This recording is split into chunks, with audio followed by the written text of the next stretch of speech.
নমস্কার বন্ধুরা, আজকে নিয়ে চলে এসেছি ড্রাগনের নতুন ভিডিও। আজকে আপনাদের দেখাবো আমার যে ড্রাগন গাছটায় এটায় কিছুদিন আগে গোড়ার দিকটায় ফাঙ্গাস লেগে অনেকটাই পচে গিয়েছিল।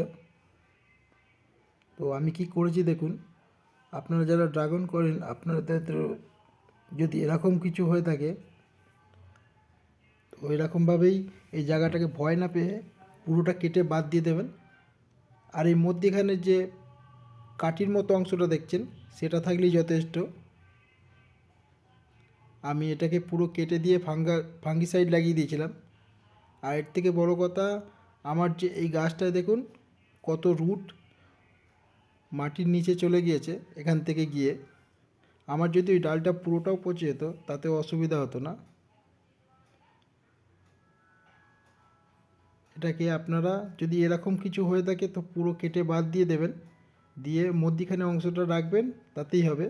আমার একটি গাছে পুরো প্রায় 2 ফুট মতো এরকম হয়েছিল, ফাঙ্গাস লেগে যায়। আমি সেটাকেও এরকমভাবেই করেছিলাম।